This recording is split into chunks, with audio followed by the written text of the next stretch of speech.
What's going on, everybody? Welcome to another edition of the CrazyFaceUno Podcast, where everyone has a story and everyone's story matters. What's your story? If you would like to support the show and help us tell more stories like the one you're about to hear, please visit CrazyFaceUno.com today, where you can purchase items from our online store or donate. As always, I'm your host, Shane McNeely, and boy, are you in for a treat today. It is my honor and privilege to introduce my guest today, Savannah Becknell. Welcome, Savannah. Hi. Thanks for having me. Thank you for joining the show. Sure. How are you today? I'm good. I'm tired. I know. I feel like I'm ready for the weekend, but it's almost here. Yeah, I've had we were just talking, but I've had a kind of a weird week. We had family in, so the wife's family was in last weekend and into a few days this week, and so then they left, and now it's like, oh, it's Friday already. I know. It's like, oh, things happen quickly. Yeah, it's like, oh, the weekend's back. So yeah, it's crazy. Savannah, fill us in on kind of what you're up to these days. I know we attempted this about a week ago, and we had some technical difficulties, and we postponed and went this way. So if you're noticing a little off rhythm here, folks that are listening, that's probably why. I'm feeling a little out of rhythm, I guess, with this one. But Savannah, we actually met through IJM, the International Justice Mission, the event that we ended up both working just over a year ago now. It's crazy. Mm-hmm. It is crazy. It feels like forever ago, but also yesterday at the same time. It's weird. It's like, that's exactly how I describe it as well. It's like, it's like it feels like just the other day, but also like not at the same time. So that was in Texas. Kind of just we'll tell that story here in a little bit, actually. Because it's kind of funny. I was thinking about that the other day. One. Yeah, especially like how we first met and like when we first met, you know. Oh man! Like walking into your hotel room and with Lauren, and you guys were sitting there going through spreadsheets, and I know. Yeah. Like, who the heck is this guy? That's exactly what I felt. It was like, I've worked on this for a year, and then you walked in, you were like, so I'm going to take this over and help you on this. I remember talking to Lauren and being like, can I trust him? Like, can I give this over to him? She's like, oh yeah, like Shane's great. Okay, if you say so. But it was a great decision, and I'm really glad that you came along and helped us, because I think we were a little fatigued and brain dead at that point. So having like a new face and a new mind to think about it was really helpful. I think that was just it, to be completely honest. Like, you guys had just been staring at it for so long that, you know, it's one of those that once you can kind of pull yourself out, you know, or fresh eyes, for sure, you know, it's just a different perspective once I kind of came in and I was like completely fresh and new and whatever, and didn't have to stare at that for days on days and days on days, and so forever. And I had always said, I was like, I'll design all the spreadsheets you want, I'll create the systems, but I do not want to implement it. And I'm the opposite, so it's perfect. So it's really helpful. I remember Lauren all week, she was saying, like, are you sure you don't want to do this? You know, like, this is your baby. I was like, no, I really don't. I'm not just saying that because I'm afraid of it or whatever, but I just know it's not in my giftings. And so I think it'd be better if someone else took it over. And so you did, and that was really helpful. Yeah. Well, and if you're listening, we're kind of talking about it, but haven't really discussed what it was. It's like logistics. So we had over 1,000 people from how many different countries? I think 19 different countries. And we had to get, so there was like two parts to this event, and one was in Dallas, at a hotel area, kind of convention center area, and we had to get everybody that was from these 19 different countries with this organization to this camp, basically, that we had decked out, or the IJM had decked out, and the staff that was coordinating the event had kind of transformed this camp space. And yeah, we had to get everybody onto these buses, but everybody had specific needs. So from like nursing mothers. So there was mothers that had babies and they needed to be able to stop and have car seats and, nurse their babies and all this different stuff. And so there's like those like little logistical things too.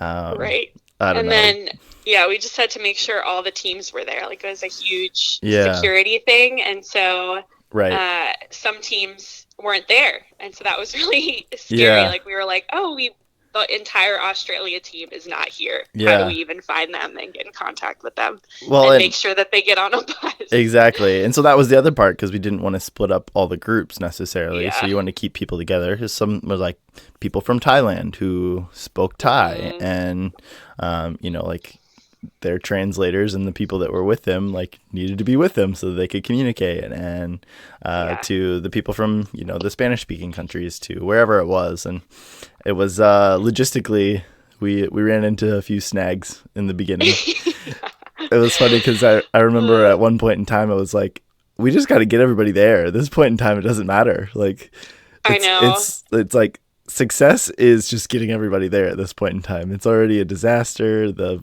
food was a disaster. There was like lack of water. We couldn't leave. The security team was like, they were pulling us in every which way in different directions. And it was quite the fiasco to get there. But once we got there, things kind of smoothed out and we were able to have a successful event. It was pretty fun. Yeah. I think that was the craziest thing about it is that it felt like in that point of time, it felt like a huge failure. It was like the lowest low. Yeah.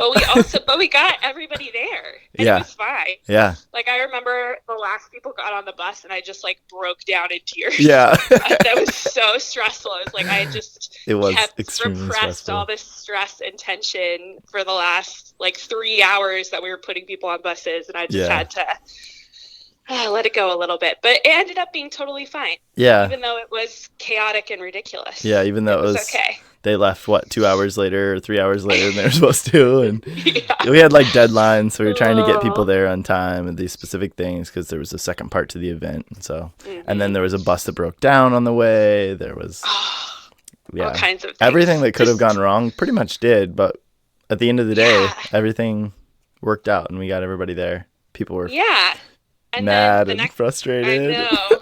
But then the next time we had to do it, we had to put everybody on buses to get them to the airport. It was so smooth. Yeah. Because we had kind of had a test run already, basically. And it was totally fine, and we worked it out. So. And we were kind of a little more familiar with each other, too, I think, at that point in time, and had a little bit more, just the expectations or, like, roles and kind of what people were doing was able to be a little more fleshed out. Yeah. But that was interesting, too, of getting 1,000 people to an airport.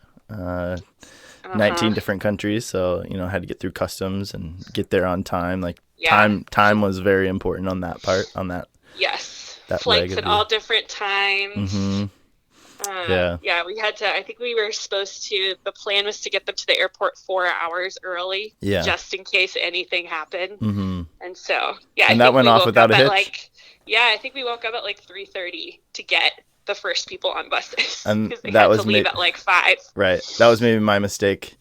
I was like, we were still working on stuff, and it was like midnight, 1 o'clock, and I was like, I'm just gonna stay up for the next 2 hours. So you were crazy that next day. Yeah, I was so tired, so sleep deprived. Yeah.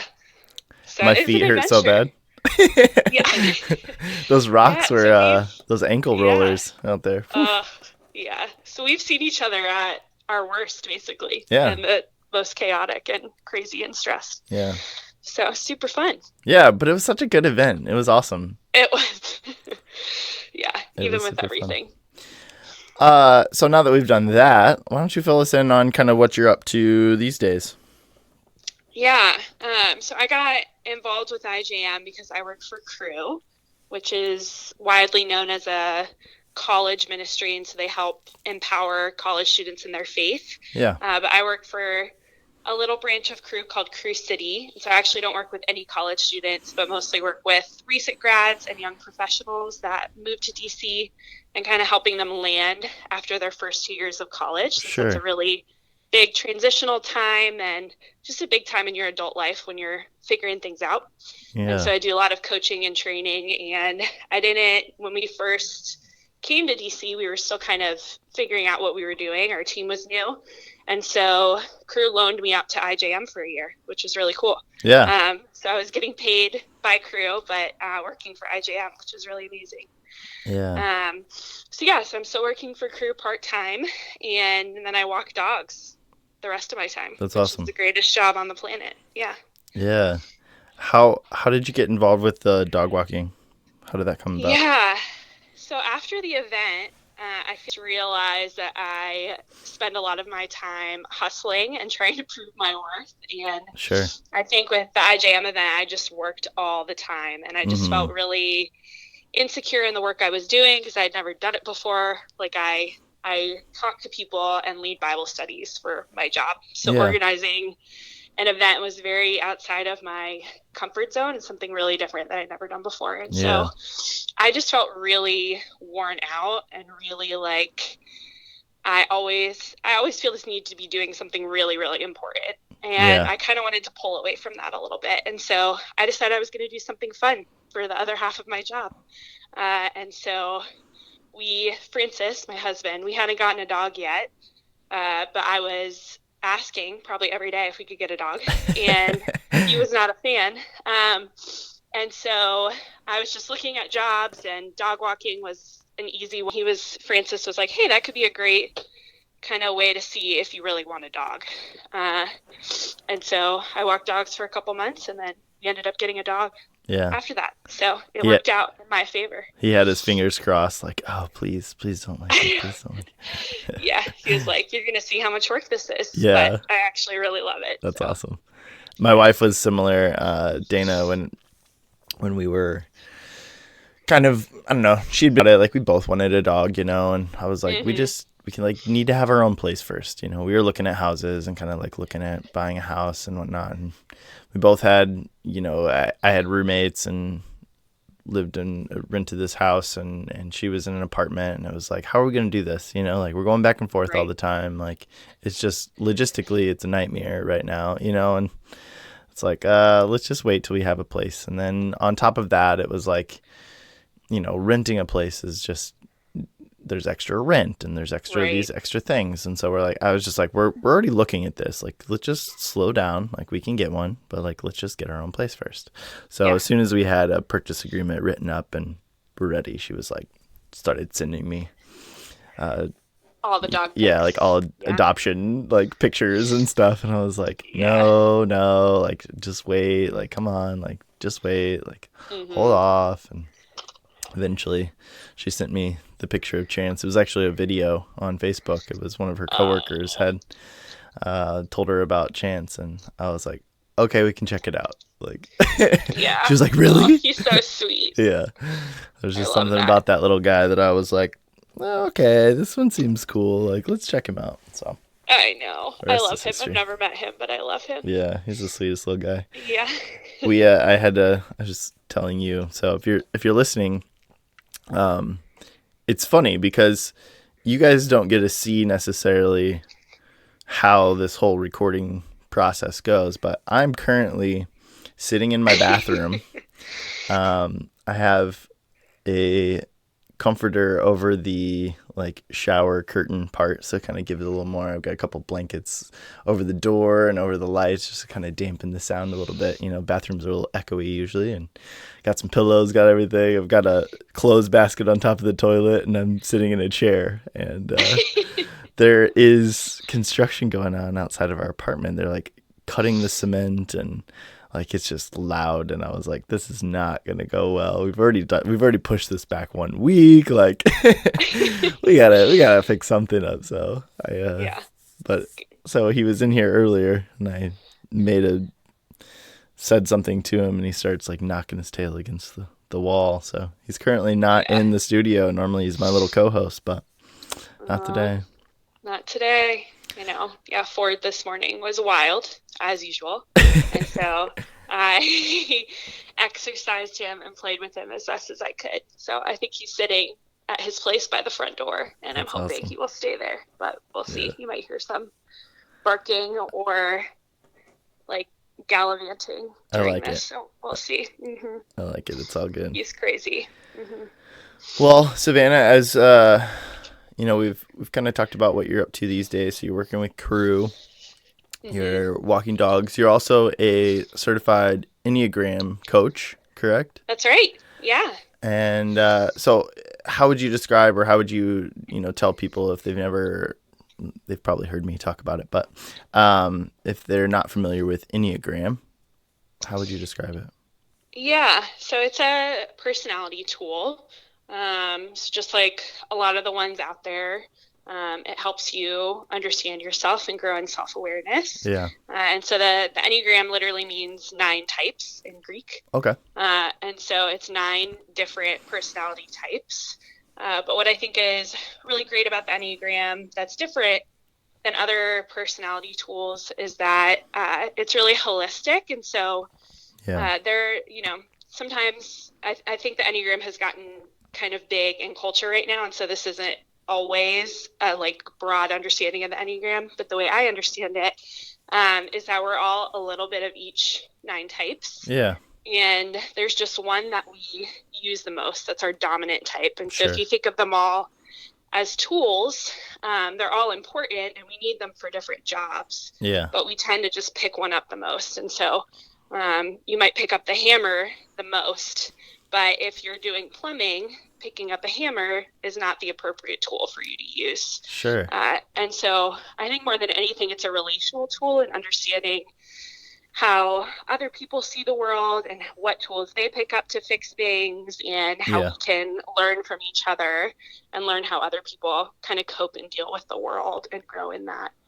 So that's why I really like it. And it was the most helpful thing in me and Francis's marriage when we first got married. Yeah. I like to say I understand 25% of what he does. The other 75% is kind of a mystery. Yeah. And so the Enneagram has really helped us kind of have language around how we process and understand things. That's been really helpful for us. So absolutely.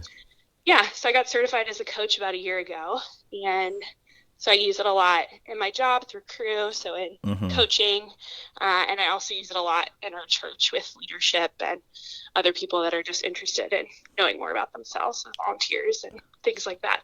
Yeah. Yeah, the way you describe, I really like that with the hammer and, if you're doing plumbing, you're not necessarily going to use a hammer. I also liked in the book, The Way Back to You. Is that right? Yeah.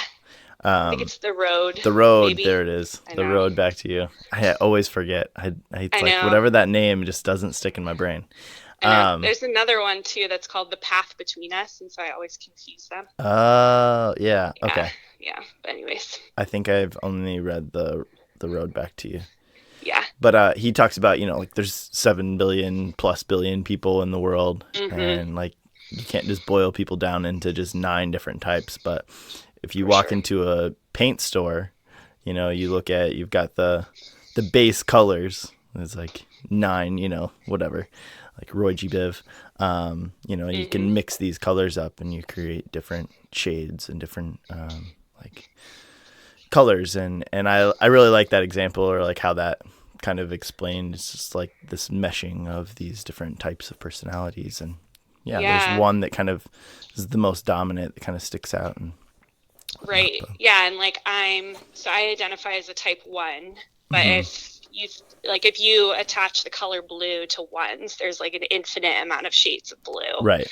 And so even other people that are ones, we might think similarly, or there might be some similarities in our personality, but it doesn't mean we're exactly the same. Yeah. Yeah. And I'm a 4. Yeah. So I love 4s. The feeler. That's so fun. Yeah. We need 4s. We're great. We are. They are. And I think I heard you say Francis is a 9. He is, and Dana is too, right? Yeah, exactly. Yep. So our 9s, they're good people. They're good people.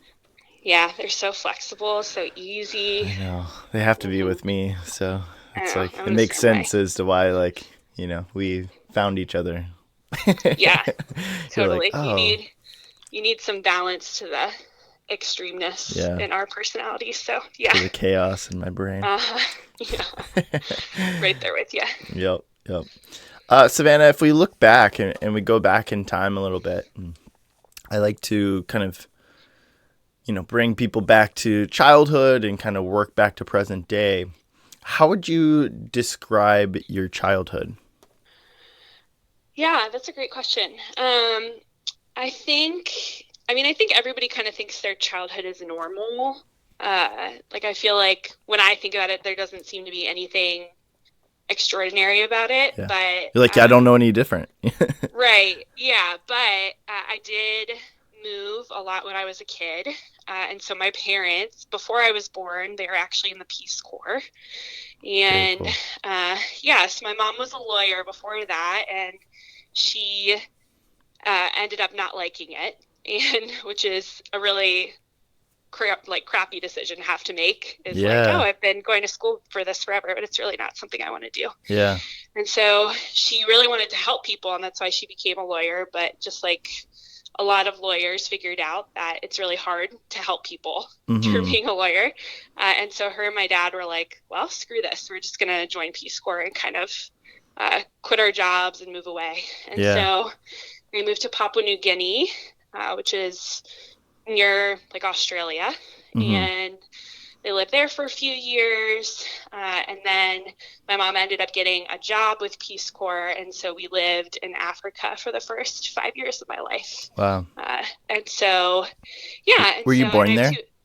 I was born in Namibia, which is right above South Africa. That's awesome. Yeah. So I don't remember a ton of it since it was so early in my life, but it's a cool part of my history. And both of my siblings are adopted, one from Ethiopia and one from Baltimore when we moved back to the States. And so, my parents have always had this idea that we should care for the world and be aware of what is happening around us, and that there are lots of people that are less fortunate than we are, and that we should care for them and be aware of what's happening. And so that's always been something that we've just talked about around the dinner table. And even, both my siblings are Black. And so we've always talked about race and just all kinds of issues, which, later once I got to college, I was like, oh, my parents have given me a sociology education, basically. Yeah. And a lot of people don't learn this, which I didn't realize. And so, I feel like they always instilled in us that we should be culturally aware and should care about other people. And so I'm really thankful that that's kind of always been instilled in my blood, it feels like. Yeah. That's a really unique opportunity. And like you said, it's the, like, you have a sociology degree just like straight out of the, just from natural life and understanding. Do you see, you kind of touched on this obviously, but do you see this, your upbringing and some of your experiences throughout your life in your early years, do you see that come out like quite a bit nowadays, or as you've gotten older, is there moments when you're like, oh, like this was a unique experience that I had, and like this is why I think this way or don't think this way? Or for sure. I mean, I think so when I went to college, so I went to University of Maryland, and I started as a journalism major. And the reason I really wanted to do that, which I didn't really realize until later, is that I really wanted to give a voice to the voiceless. And so I was always really interested in telling stories of people that we don't always hear from, and really important things that were happening around the world. And that didn't end up working out. I switched my major, and sociology was the only other class that interested me that year. So I was like, well, guess I'm becoming a sociology major. And so I just grew in my love and understanding for justice, and just for the nonprofit sector, and just for really paying attention to what's happening in the world around us and caring for it. And so, and I remember even in college, that was, at that time, I don't think social justice was as cool and trendy as it is today. And so I was often seen as kind of like a party pooper. If someone would say something racist at a party or something, I was always kind of like, oh, okay, Savannah, whatever.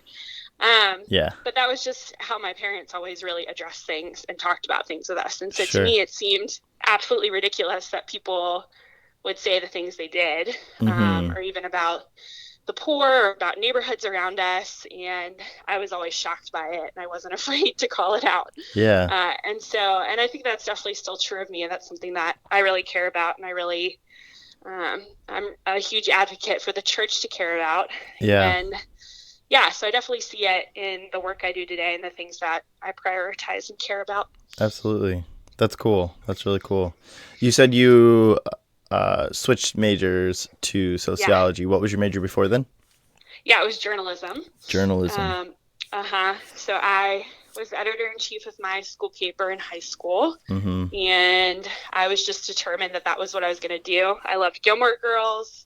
Rory Gilmore is a journalist, and I just wanted to be her. And so I just thought that was a really exciting, fun life. But then I was working for a college newspaper, and I was working the facilities management beat, which is basically like construction and when things go wrong with any buildings on campus. And so I would get a lot of calls in the middle of the night that a pipe burst or that something was happening in a dorm and I had to get over there now. And I just really didn't enjoy that urgency of the 24-hour news cycle. And I just started thinking about my life, and I'm definitely more of a settled homebody type of person. Sure. I like an adventure every once in a while, but and so I just really started thinking about having a family and my future, and did I want to prioritize that career over everything, and I just did it. And so I remember, but I'm not a big quitter, and so I really didn't want to switch.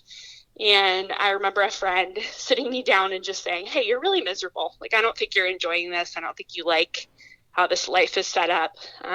What a good friend. I know it was something I really wanted, but I just realized wasn't right. And so I shocked everybody and switched, but I'm really glad I did. Yeah, absolutely.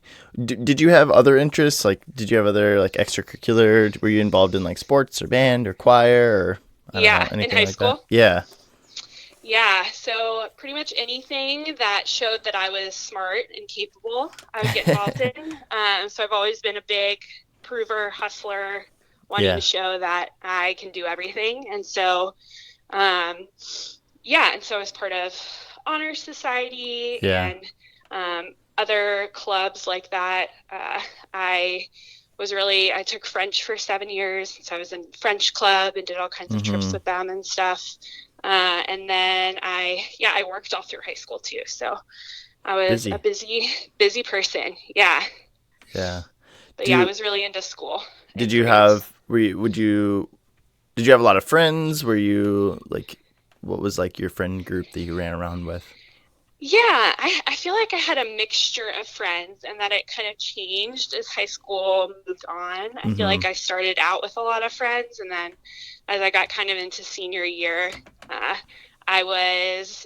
think I was just kind of ready to go and be away from high school, and I'd kind of felt hurt in some of my relationships. And so it's funny because Francis has like this group of friends from high school that he gets together with, once or twice a year. Yeah. And I just don't have a lot of friends from high school. Same. And I think I just made really amazing, like beautiful community in college. Yeah.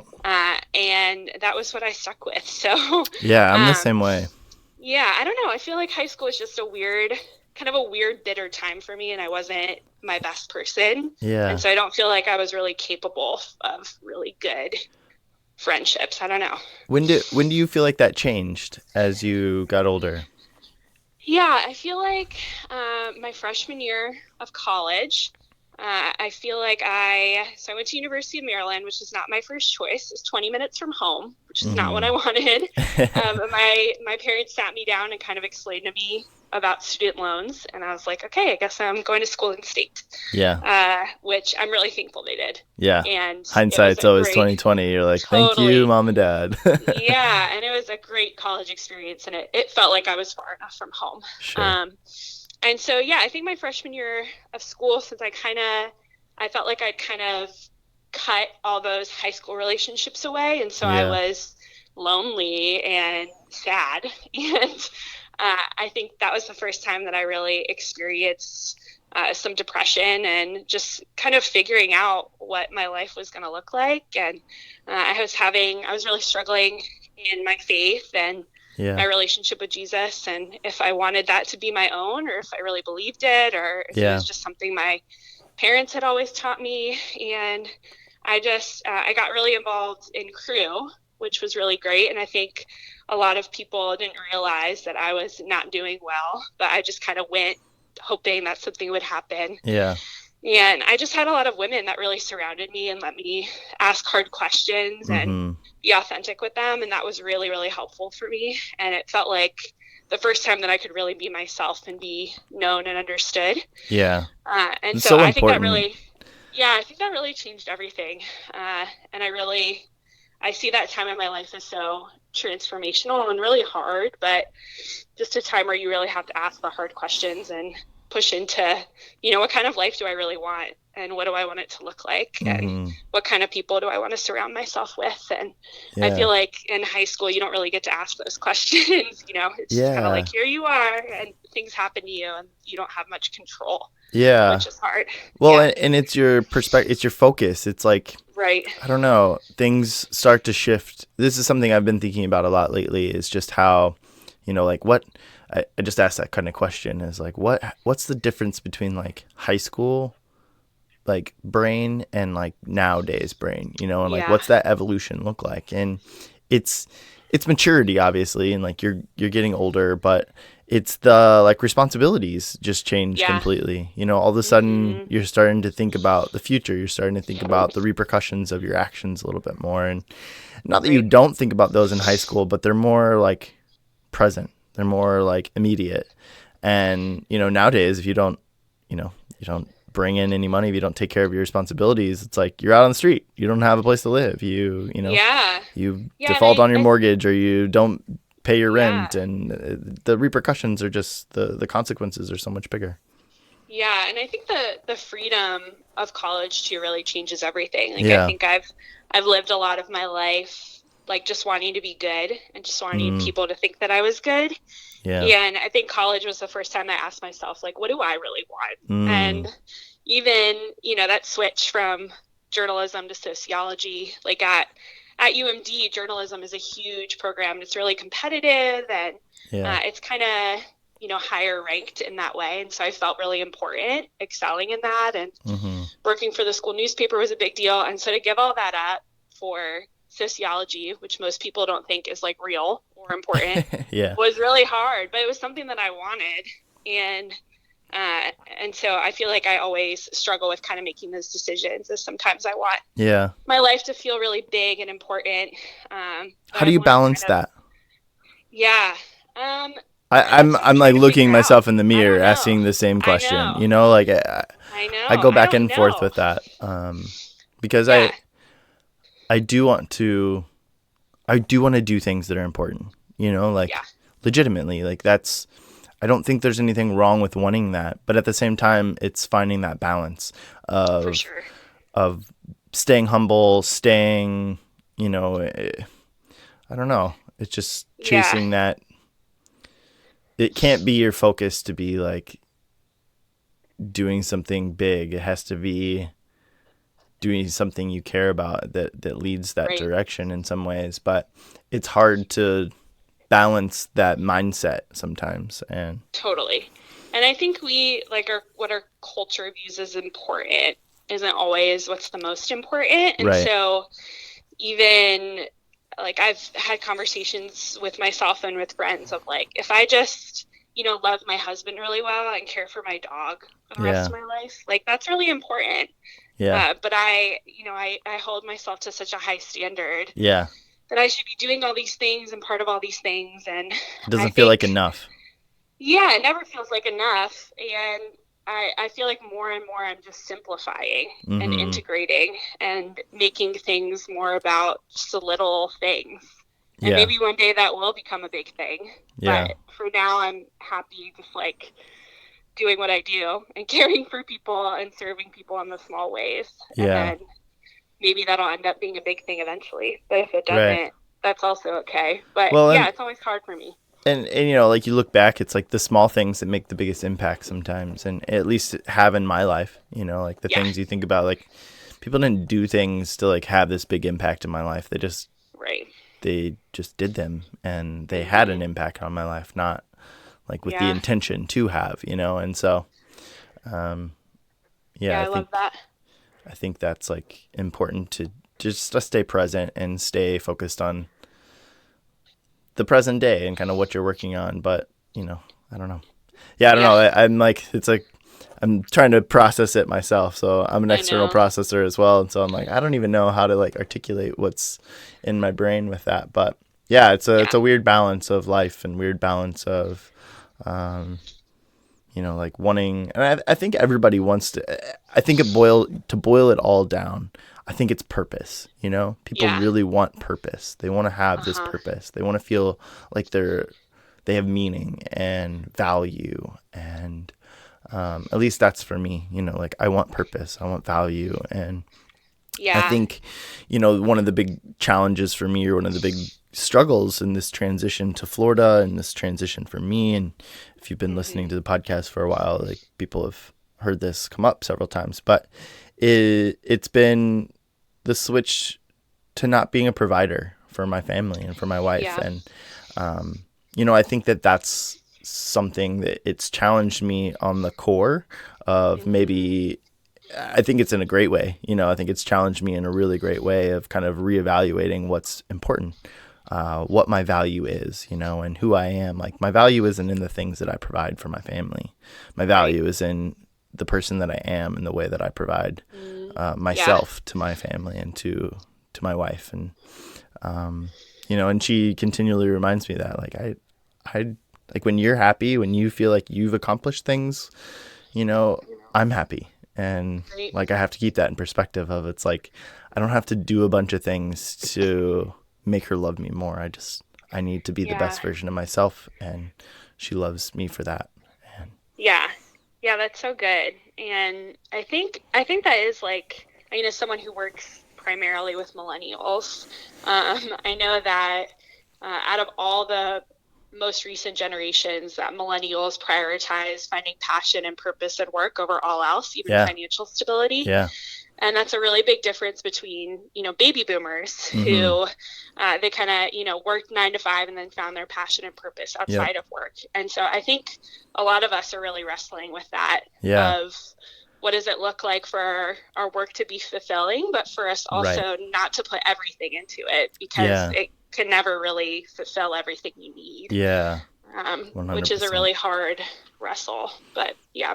I love that too, that what you just said, because I have several theories with just millennials and like this society nowadays and whatnot. But one is a thing I continually say is we're in good hands. You know, like the millennial generation, they get shit on a lot. And for sure. Some things, you know, like I can agree. I can see what you're saying. But other things, I'm like, man, they care so much about the world, and like we're in good hands.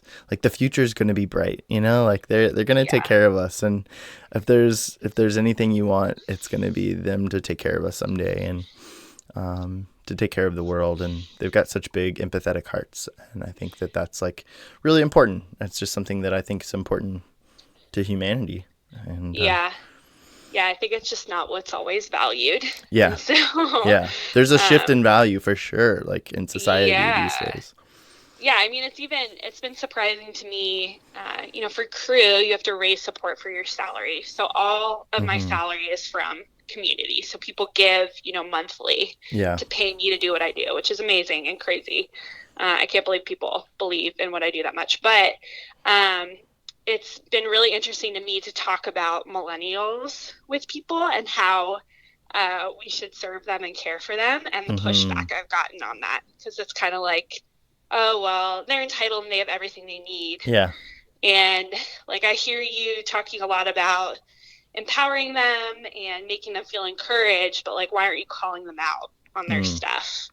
And pretty much every millennial I talk to like feels like shit about themselves. Yeah. I think that's not I don't know. I think we have an insecurity and like issue, and maybe it's being presented as different than it has before and coming off as arrogance or entitlement.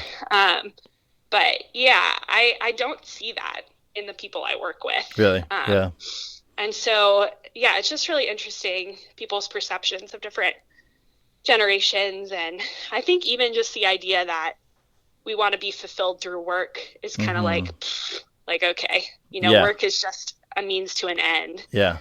Like only a couple people get so lucky that they can be fulfilled through work. I agree. And so even that is kind of seen as an ideal that can't be reached, which is true in some respects. But that's one of my theories too. I just think that, if you look at the older generations, they've gone through tumultuous times. There's been war and conflict and all these things that kind of rallied people together and bonded people together and like did these things. And it's a relatively peaceful time, in our culture today. And in comparative, if you compare things to the past, but I think that it's the value, like we're talking about, and wanting value and wanting to stand for something. We all want to stand for something, and we all, and the generations that have gone before us, like they have, and they've standed for different things. And during these conflicts and these different, tumultuous times in our history and whatever, and now the millennial generation is like, well, what do we stand for? What do we get to stand up for? And the things that they're finding are what people call, like, well, they just need thicker skin. I was listening to people last night who went to this group and even talking about that. And I'm like, I hear what you're saying because it feels nitpicky, right? Right. And there's these things, but I think that's the millennial generation trying to find their value, find their purpose, find their stake to claim, like to put their flag down and be like, this is what we're going to stand for. Like, this is what we're going to look back on and do, and like pushing things forward. And it's just the way things go. But, you can pick on whatever generation and groups of people all day long. And at the end of the day, we just got to find a way to work together. Right. But yeah, I agree with you. Yeah. It's one of my theories. I just think that, we're all in search of this purpose and value and we just look for it in different ways. Yeah, absolutely. Yeah. Were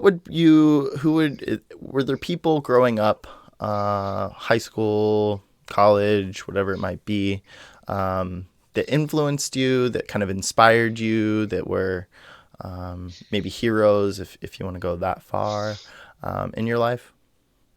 Yeah. I had this journalism teacher in high school. And so at my high school, our newspaper was like a huge thing. It was like a 40-page, ridiculous monthly spread. And so it took a lot of work and won a lot of awards. And so we had like journalism classes. So it wasn't just an extracurricular. It was actually a class you took. And so from freshman year, I started taking journalism. And I just had this journalism teacher, Mr. Keegan, and he was in charge of the newspaper and taught all the classes. And just from the very beginning, it was obvious that he really believed in me and valued my writing and saw something in it, and saw kind of my attention to detail. And that's really, really important in journalism, because if you get one mistake wrong, then that can be catastrophic. Right. And so he always just really fought for me, and I ended up being editor-in-chief, which was amazing. And even I had like a goal for my SATs. And so he was this SAT genius. Like, he's the only person in history to question an SAT question and get it changed. Wow. Yeah. And so he knows a lot about the SATs. And so he offered to tutor me. And so he did that for free just after school. And that was really helpful for me. And I got really close to my goal, but not quite there. But he did little things like that really showed that he valued me and believed in me. And I even remember my top choice for college was Elon, which is in North Carolina, and they have a really great journalism program. Sure. And they I had also applied for this like scholars program that they had. And so I wanted to get into the journalism scholars. And I remember, getting my acceptance. That was really exciting, but I ended up getting into the leadership scholars, which is like the more general program. Yeah. And I remember telling Mr. Keegan and that he was furious. He was so mad. And he actually called the school and advocated for me and basically said, she should be in the journalism program. Like, she's the best kid we have. And that they didn't take me. They were like, no, she's more of a well-rounded student, and so she should be in the leadership scholars. Wow. But it was just really cool to see someone really care for me and invest in me And stand up for you. Yeah. It's like exactly what you would want in totally. a teacher or someone that you, like the people that you trust, like that's what you want from them is them to stand up and to have your back. Right. And I was always a kid. I mean, I worked really hard in school, but I had to work really hard. Like, I wasn't one of those supernaturally smart kids that could just get good grades really easily. And so it just really meant something that he saw that I was really good at something, and he could call it out and develop it. And I ended up being a really great journalism writer, and it landed me a lot of really cool opportunities in college, like right at the start of college, that I think most people wouldn't have gotten opportunity to do. So he prepared me really well for that. And I think that was a big reason why I did pursue journalism in college, even though it didn't turn out to be the exact right thing. I feel like I learned so much from him and so much from that time. Yeah, that's so cool. Like, that's just, I don't know. I love that. I love hearing those types of stories of like people standing up for other people. I just like, I think it's so cool. He's so great. Yeah. He still like emails me every so often. That's awesome. And we'll talk and catch up. Yeah. He's the best. That's so great. That's so cool. Yeah. When you switched to sociology, what year were you? Was that freshman year? Yeah. So I switched to the end of my freshman year. Nice. Was that a hard transition? Did you feel pretty comfortable with that after you had made that decision, or kind of what were the things that led to that decision? I know you kind of touched on it a little bit, but. Yeah, I mean, I definitely had less schoolwork, which was great because the journalism program was just really intense. And I was writing articles for class, and then I was writing articles for the paper. Yeah. And so I was just writing a lot, and I just spent a lot of time doing that. And it's really high pressure. Like, in those classes, if you get one mistake, if you spell a name wrong, if you make a grammatical error, or if you get a fact incorrectly, you fail automatically. And so it's just a lot. And I feel like in sociology, it was just so much more of a learning, which I really enjoyed, that, there was just so much information, and it was a time to be curious and ask questions. And in journalism, it was like, you have to have it all right. And if you don't have it right, then what are you doing here? And I just really liked that more flexible approach. And so, I loved, and I got to do a lot more reading, which I really liked. And I still had to do a lot of writing for papers and things like that. But and the requirements were a lot easier. Like, for journalism, I had to take an econ class, which was the worst thing ever. I hated it, because for journalism, you have to know a little bit of everything. Yeah. And so they had all these crazy requirements. And for sociology, it was like, okay, take the most basic math. Yeah. And all these sociology classes. And so I enjoyed it. I was so happy that I switched once I got there, but I had no idea what I was going to do in the future. That's what I was going to ask next is kind of like what, as you look to graduate, you're getting your diploma, what did that process look like for you? Like what did you do? How did you process that information, and kind of like, what's next? What's the next step I'm going to take? Yeah, well, you can do pretty much anything with sociology. I mean, it's a pretty broad major, but if you're going to do kind of the academic route, there are two major tracks people take. So it's either social work or like research. And I'd actually been part of the honor sociology program, and so I'd gotten to do my own research and write a thesis, and that was really interesting to me. Yeah. And I thought about it, I considered it, but a lot of it is being a researcher, just sitting at a desk, and I was like, I don't know if I want to do that. And so it was really, really fascinating to me, but I wasn't sure that was what I wanted to do, either of those. And I knew social work was so draining, and has a really high burnout rate and all that kind of stuff. And so in college, I'd really grown in my relationship with God and had kind of solidified that a little bit more.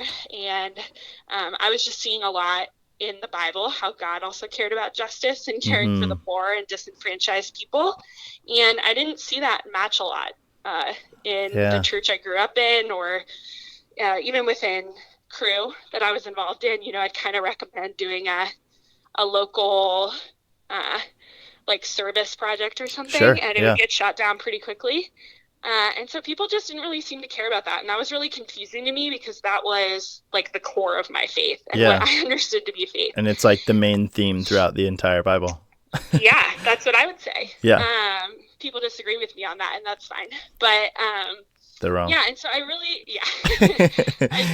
really wanted to see those two things come together, and so I just wanted to find a place where I could like both love Jesus and talk to people about God, but also care for people and do justice. And so there is this tiny little part of Cru called Cru City, and they do just that. And so I did like a summer like trip with them. Sure. And then I ended up moving to Milwaukee to do inner city ministry. Milwaukee. And so, it's funny, we did bring this up the last time, and I had already forgotten that's where, and as soon as you said Milwaukee and like got there, I was like, Milwaukee, yes. I know. I love that place. Yeah.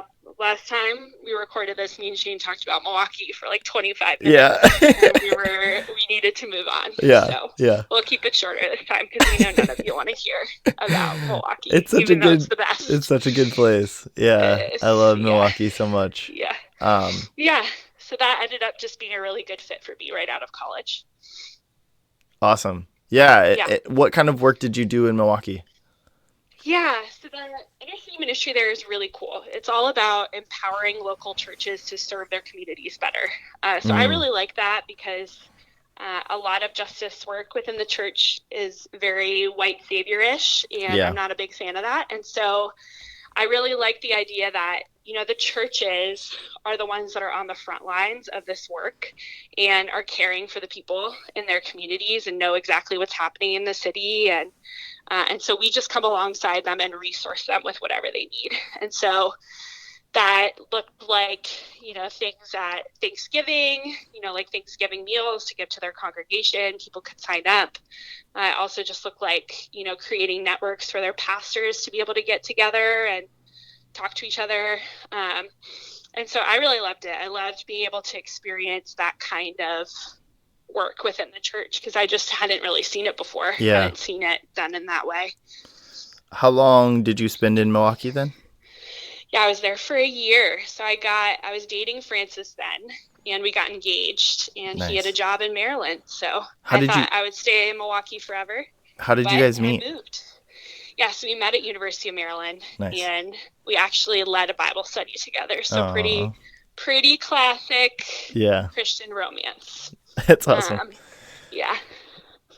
Was there a moment when you guys were dating that you like knew he was the one? Oh, that's a great question. I feel like we both knew really early on. Yeah. I think like 3 months in. Yeah, I don't know. We were always very serious. Yeah. And very intentional. Like I had like loved him forever. I thought he was just the greatest, and I had a huge crush on him, and he basically didn't know I existed until, we started leading a study together, and then the whole year passed and he graduated, and I was like, okay, I guess that's over. And then he asked me out on a date. Surprised me. I had no idea that he was going to do that. I thought we'd just be friends forever and that it'd be fine. Yeah. And so I was always really locked in. I kind of already knew that if we dated, it would end up being something serious. Yeah. So I don't know. I think we just kind of, we knew really early. I don't know if I can pinpoint a time. Yeah. How did he ask you? How did he propose to you? How did he propose to me? Yeah. So it's a really great story, because I was really sick. Oh. So I was living in Milwaukee, and I don't know what I had some kind of stomach thing, which is the worst kind of sickness to have if you're being proposed to. And Francis was visiting, so I knew he was coming, and I had kind of an inkling that maybe he'd propose. Yeah. And even a friend had texted me the night before and had been like, hey, do you want to get together and paint our nails? Because, Francis might propose. And I was too sick. I was like, I can't. I'm sorry. And so I was coming home from work. I remember texting him, telling him, like, I feel so bad. Like, I just can't wait to get in my PJs and be in my bed for the rest of the night. And I came home, and the whole house was decorated. I was renting this, like, cool old house in Milwaukee. Yeah. And so there were, like, twinkle lights everywhere. And then I went into my room, and he was there. So he had surprised me and come a day early. So I didn't think he was coming that day. Nice. And he had all these questions around the room that he would ask me. So he'd be like, are you ready to commit our lives to each other? Are you ready to, like, grow a family? And all these different questions. And then at the end of it, he was like, okay, so will you marry me? And then, and then after he had set up a, like, photo thing, and he was like, hey, you really need to take a shower. Can you go do that so that we can go take these pictures? And I was like, yes, 100% agree with you that I need to look like I'm not dying in our engagement pictures. And then he took me to urgent care later that night. So oh man, super fun. Yeah. You pushed through, got your pictures done, and time to go to urgent care. Yep, let's go. Yeah. Man, I chipped a bone in my foot while I was in Milwaukee, so we both took a trip to the medical facilities, I would say. Which one did you go to? I don't remember. It was one downtown, I think, or I went to one downtown too. I wonder if we went to the same one. Probably. Yeah. They have all those, like, Aurora healthcare places. Yeah. I went to one of those. I went to the ER, so it was like, oh, gotcha. Like a hospital. Yeah. I was playing basketball with these kids. Like, I work with Youth Works. I don't know if you're familiar. Yeah. So it's like inner city missions work. So similar maybe to what you were doing. Yeah.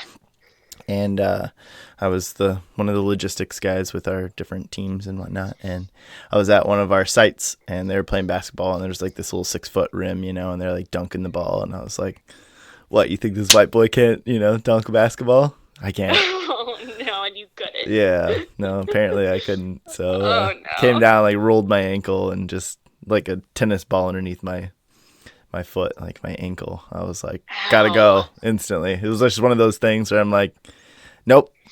Like, you okay? Like, nope. I gotta go to the hospital. Like, let's go. Like, yeah, this is bad. Buddy. This is bad. Oh, no. So yeah, fun times. Fun times in Milwaukee. So you went straight out of college? You went to Milwaukee? Yeah. So I graduated early. So okay. I graduated in December, and so I had about 8 months to raise my support, and so I was raising support and working 2 jobs through Cru during that time. Yeah. Nice. So I was nannying and working as a tutor. Awesome. To kind of keep myself afloat while I was raising support. So cool. And then so you were there for a year, and was that always supposed to be, was it supposed to be longer than that? Was that, like, what was that process? When did you transition from that into the next stage of life? Yeah, so it was technically an internship. So when you start with Cru, you start as an intern. Cool. And so I can intern for up to 2 years. And so at the beginning, I was like, oh, I'm here for 2 years, if not more. And yeah, that just got really interrupted. And so after a year, so I think I moved up in like August of 2016, and then I moved back July of 2017 or something. Okay. And we were getting married in February the next year. So we had a couple months before we were getting married, and I still kind of wanted to see what else Cru had. I had applied for some other jobs, but it just really made the most sense to stay within Cru. What does Cru stand for?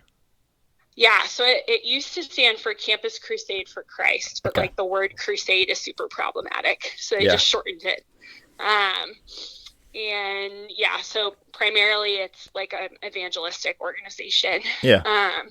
And yeah, and so they were starting this city team in DC, and it was different than what I had been doing. I was working with millennials and recent grads, but they were really interested in my passion for justice, and they talked a lot about how they wanted something that was holistic for the whole city, and I really liked that idea. Yeah. And so I joined the team, and yeah, Ta-da. it's been really entrepreneurial and interesting, and pretty much any idea you have, they're like, yeah, try it, which is fun.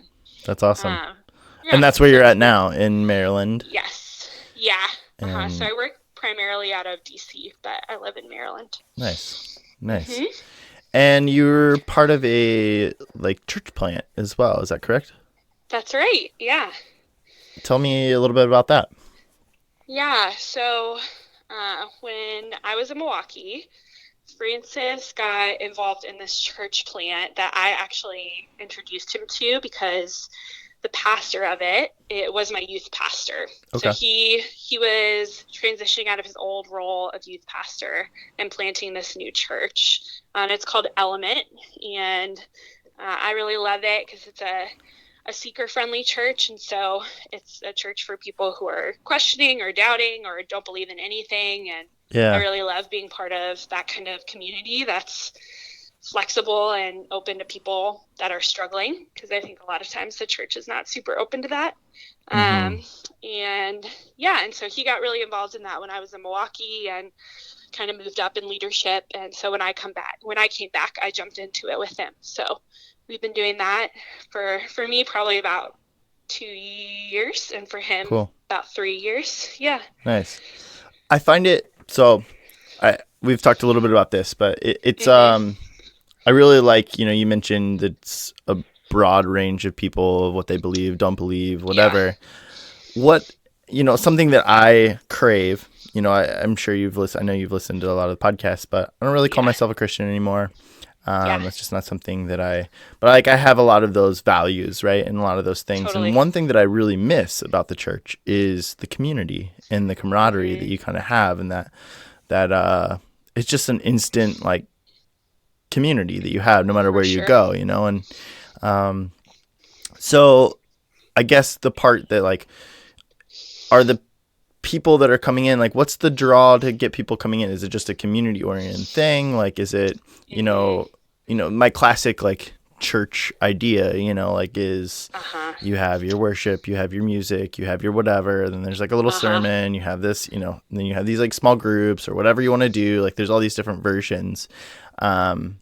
But I feel like that's pretty off-putting to people that don't believe, in the same faith and whatnot. So I guess I don't know how to ask the question specifically, but what's the draw for people that aren't, that wouldn't call themselves Christians, that don't have the same beliefs as the groups of people? Like, what's the reason that they're coming in? What's that draw? Yeah, that's the same question we're asking. I think that's what has made it difficult in a lot of ways, is that it's so non-traditional. Yeah. Like, we just do things in a totally different way. And so the normal, like, they have a strategy for church planting, and it just doesn't really work for what we do. Yeah. And so it's definitely smaller and more tight-knit than the average church plant that, hopes to add numbers every week and that kind of stuff. We're more about, depth than quantity. Yeah. And so, I think just like what you said, like, we want to be a home for people and a safe place.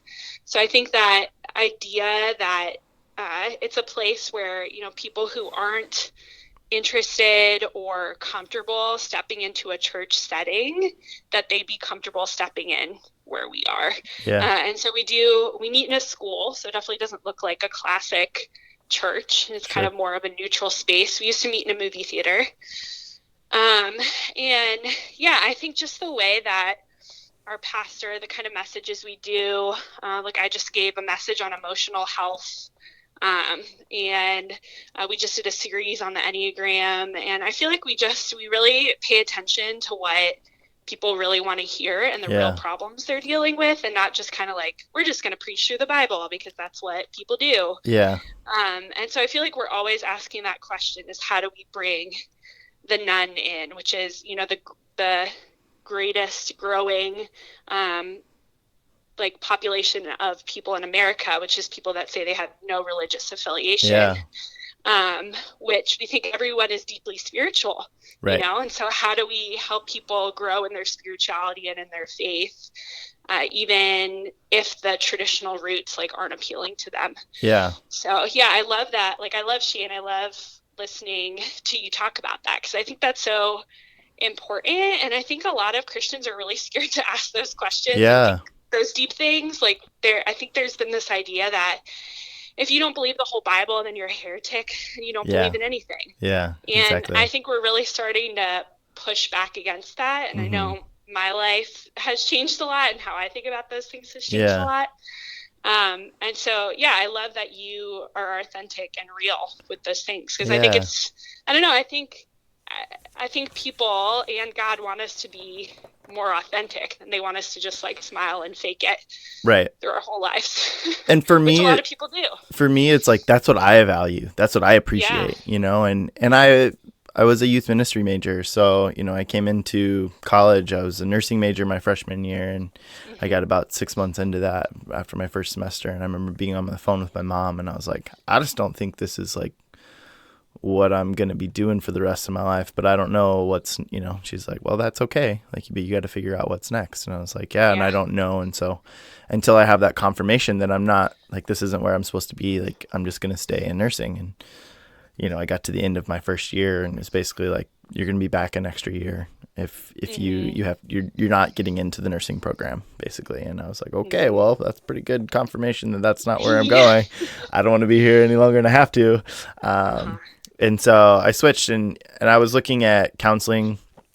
I was really interested in like being a counselor to teens and youth, and I could go the psychology route, or I could go the Christian ministries route. And at the time, like, you know, my faith was something that was really important to me, and something I was really exploring and learning more about. And it was of huge value to me. And, you know, I went to this conservative Christian school, and we had chapel 3 days a week, and mandatory chapel 3 days a week, and, you know, all these different things. And so it was this constant, you know, like, that was just a theme of that time. And being a youth ministry major, it was something that was really off-putting to me, to be completely honest. I got, you know, by the time I got to my senior year, I had already realized, like, that's not, I wasn't going to be a youth pastor. That's not what I wanted to be. And, you know, I don't know whatever stopped me from going into counseling necessarily, but, you know, that was always the intention, I guess. But social justice and, you know, I was really interested in, like, the Peace Corps still is something that, like, interests me. You know, like, I love that. I love giving back to people. Fun.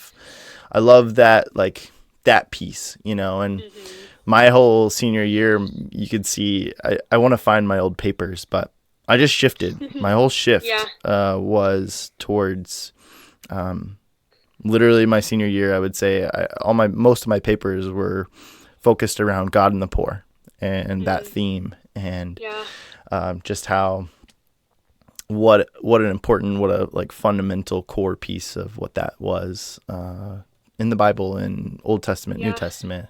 You know, it's huge. And so but the authenticity was just huge for me. It was such a big piece, and I felt like that was what was missing. It was like, you're teaching me how to evoke a feeling, not like, you know, a real thing, you know, like, and I didn't like that. I don't want to know, like, well, at this point in time, this is when you turn the music on, and, like, this sets the scene and gives it, like, okay, well, like, you could do that in, you know, a rock concert and do the same thing, and you evoke a feeling, you know, like, what's the difference? Like, I don't know. I just felt the authenticity piece was missing, and that's just something that's really important to me, and I don't know where that came from. I don't know why that's such an important thing to me, but being genuine and being authentic, and, you know, I don't want to run away from who I am and what I believe and what I don't believe. And, you know, for a long time, this podcast is really pushed me to be, you know, to talk more about what I believe and what I think. And I was afraid of mostly, Mom, if you're listening, mostly my mom, you know, and Yeah. you know, like that's something she is, you know, that's something that's very important to her faith. And Yeah. you know, I just never wanted to disappoint or let down or like, I just didn't want that, you know. And my mom and I have had discussions and had conversations, and I know she's told me many times, so Mom, if you're listening, I don't feel this way, so we're all good. But Yeah. she's like, there's nothing you can do, there's nothing you can say that I'm not going to love you, you know. And it's not that that's what was the fear, but you just don't want to disappoint people, you know. Oh, and I've been sure. this people pleaser at heart. Like I want people to be happy. I hate when people are upset with me. And so I'm constantly at conflict with myself, because sometimes being authentic and real and true and genuine is also like in conflict with what other people think and believe and whatever. And so that's a tough piece in my life. But yeah, I don't know. This has just really pushed me to be true to that. And, you know, there's a lot of pieces to my faith and my past that I really value, you know, like Totally. I really agree with the red letters of Jesus and helping people and loving people and taking care of them. And I think when you look at that and you look further into that, it's just true to life, you know, whether all the other little pieces that go along with that, I believe or not, I can't say that I do. But Right. it's interesting too, because a lot of my friends, and you know, you kind of touched on it, that there are more and more people that are separating themselves from their Christian roots and their Christian beliefs these days. And you know, it's just crazy to me to see some of the people that I never thought would end up in a similar place as me, you know, that they would have held on to some of those Christian values and roots, and to see them kind of pull themselves away. But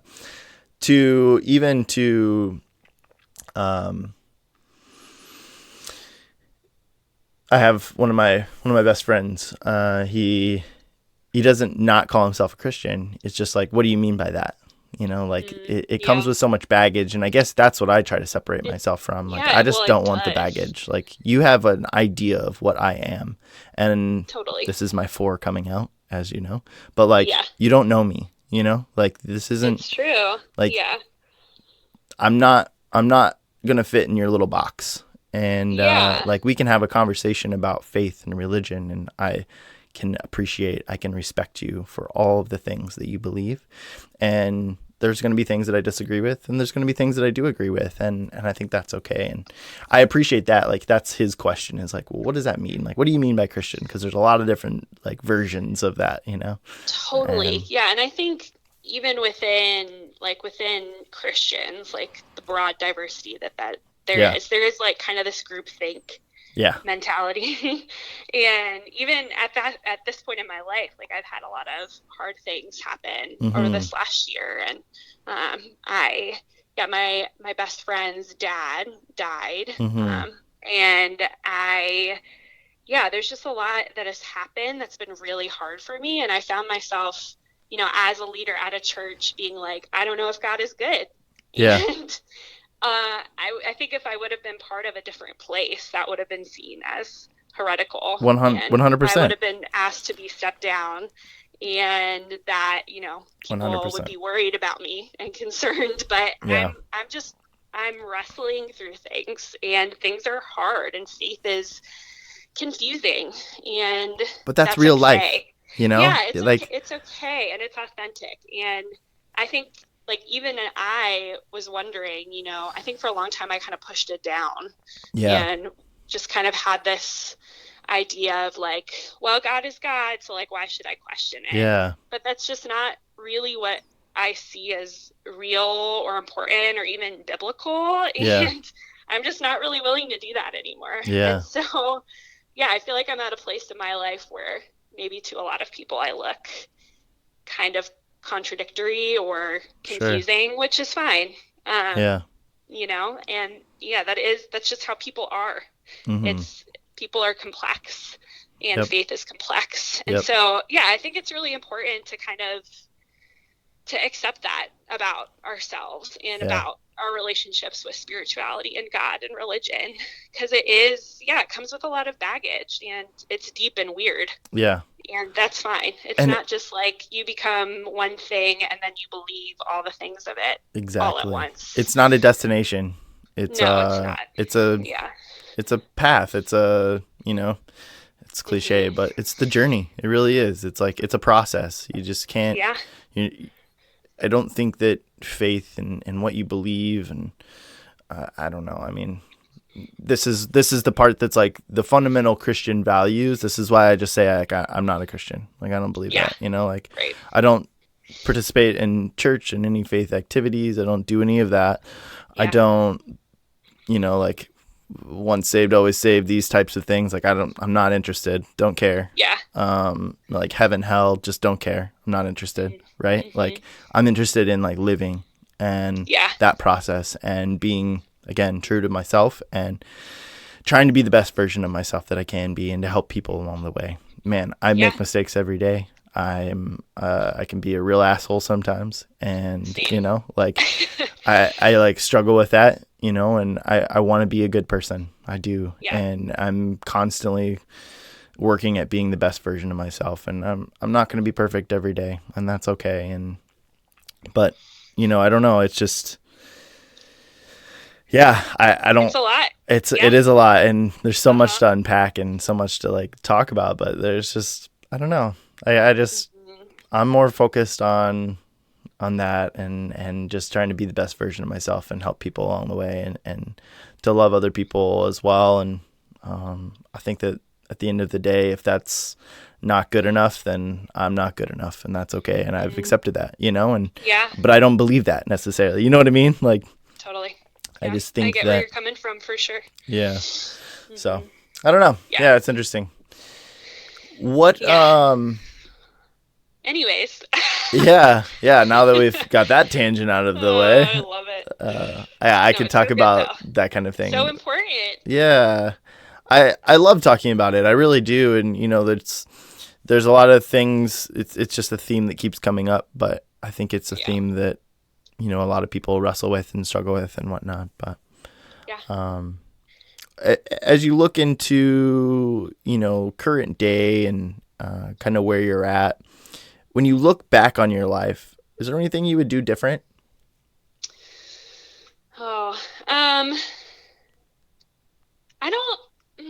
I don't know. I hate these kinds of questions. I know. Because it's like, I can't do They're kind of loaded. Different. Yeah. Yeah.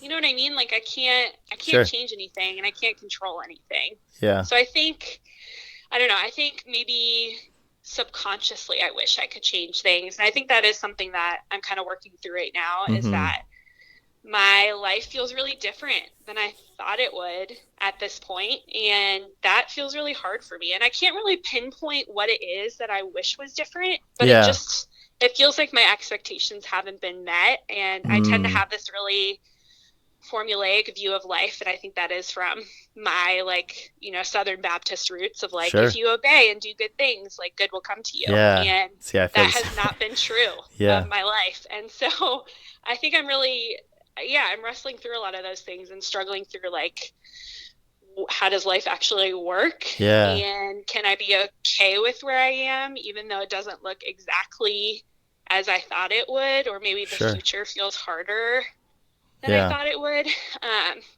But I feel like there's also been so much beauty in it, and so much light and goodness that I don't know. I'm thankful that I'm at a place where things feel harder and darker than I thought they would, but also richer and more complex. Yeah. And that's awesome. It's a good place to be, though.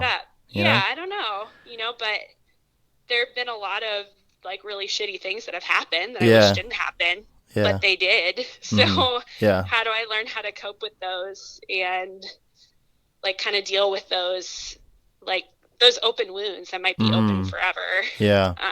But also accept that they're just part of who I am and part of my life. But that's I'm definitely not there yet. I'm working on it, but it is it's really hard to just accept your life as it is.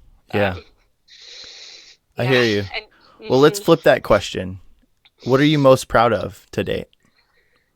Oh man, I'm so hard on myself. So those kinds of questions are really hard. Like my counselor asked me to ask what my greatest strengths were, and I had to think for like 15 minutes. Yeah. What am I proudest of? I think I'm really proud that I live a life that's reflective of what I value and what I prioritize. And that's something I've been working really hard on, is not doing the things that I feel like I should do, or the things that are important in other people's eyes or in the world's eyes or whatever it is, but what's important for me and what I think is valuable and what I want to chase after. And so that integrity and authenticity is really, really important to me. And I think I'm on my way to making my life reflect what is like internally really important and valued. Yeah. Along those same lines, what are you looking forward to most in the future? Do you have any goals, ambitions? Yeah.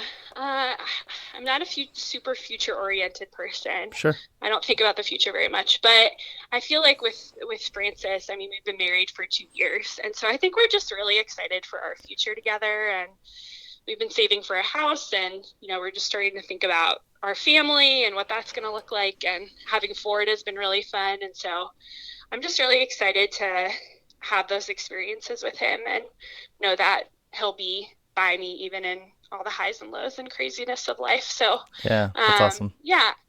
So I'm just really thankful for that and excited for how we'll do life together. Sure. Absolutely. Looking back, Savannah, what advice would you tell little Savannah? I think I'd tell her it's okay to feel everything that she's feeling. I think I have often believed that other people's needs were much more important than my own, and that my own needs and my own emotions weren't legitimate. I feel that. And so I've ignored them for most of my life. And I think I just was filled with all these big feelings and nowhere to put them. Yeah. And yeah, so I would say that your needs and emotions are important, and it's important to act on them and to find people that are safe that you can express those with and talk to, and that you're good enough and worthy enough for something like that. That's what I would say. That's awesome. And you are good enough. You are worthy enough. And, thanks, Shane. So are you. Yeah, I'm really happy that we got to talk and got to give, we talked about, kind of starting back up and going back, but I just I like the whole picture, and I like being able to talk and kind of get the holistic picture. And we talked about a lot of different things, but man, Savannah, you're an amazing woman. And again, like I had said on, I think the last little bit that we had, but it's funny that you had never done any events before I had met you, and I would have never have guessed that. You are very capable of so much, and I think you, I can relate to this, but I think you're a little harder on yourself than you give yourself credit for. And just know that you got this. And I'm really happy to know you, and I appreciate this time together.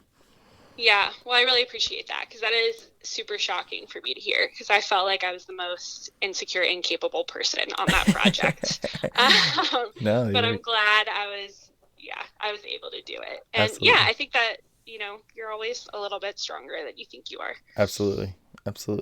Well, plug your Instagram with 40 the dog. Yeah. What is it?